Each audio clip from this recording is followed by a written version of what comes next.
Mr. Speaker, I've made the plight and the rights of Manitoba children under this NDP government the focus of this spring session.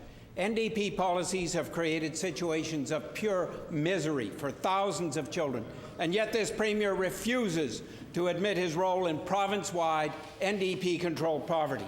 He refuses to raise welfare rates and index them for inflation. They've stayed virtually the same for 12 years. The number of children using food banks has gone up by 500% in 10 years. The Premier refuses to regulate astronomical northern food costs, yet children without nutritious food are at risk of apprehension by his Child and Family Services system under the new NDP's Structured Risk Assessment Scale. I ask the Premier, when will he index welfare rates so that parents can buy food for their children? I do appreciate the question from the member for River Heights, because he will know that we have the Northern Healthy Foods Program for the first time in the history of this province. There were simply a handful of community gardens in northern Manitoba a decade ago. We have over 900 now. That's very significant. We have a program to assist people in buying fridges and freezers in northern Manitoba. We have greenhouse programs for the first time in the history of the province in northern Manitoba. We think there are things that you can do to ensure food security all around this province. There's a very important program that we are partnering with the Winnipeg Foundation on. It's called Nourishing Potential. It's a $5 million permanent fund to do food security projects all across this project.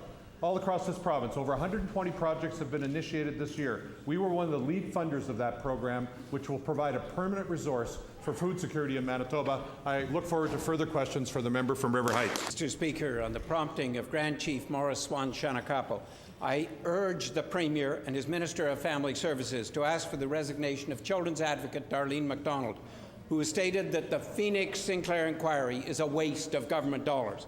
Both the Premier and the Minister of Family Services have said they won't.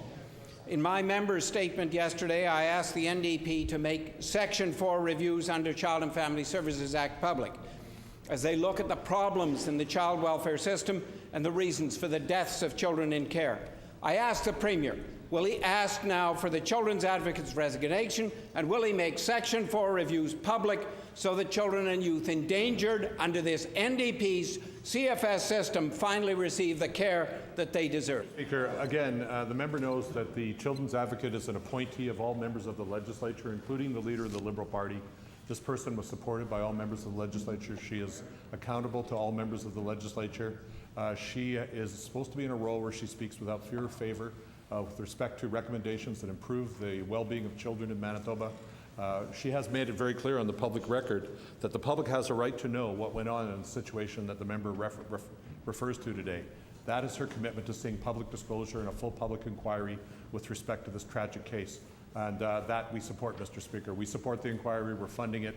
We look forward to the findings of it because we believe those findings will help all of us do a better job raising children in Manitoba.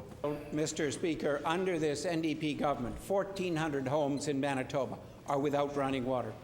I've urged the Premier on many occasions to take the lead, as Bob Rae did in Ontario, and retrofit these homes. NDP's policies make a child who lives with no running water at much greater risks of apprehension under Child and Family Services, thanks to the new risk assessment scale called Structured Decision-Making Model that CFS must now utilize.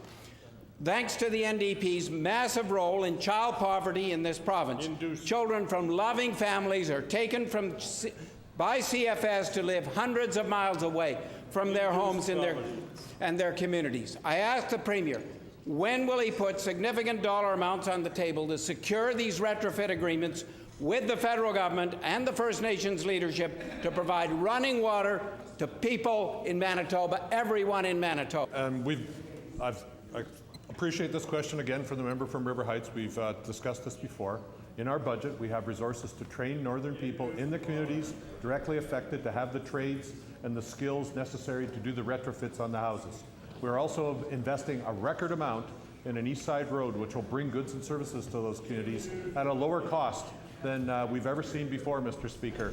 We also are working with the Frontier Foundation, which has some technologies which will allow more cost-effective approach to providing sewer and water in these homes.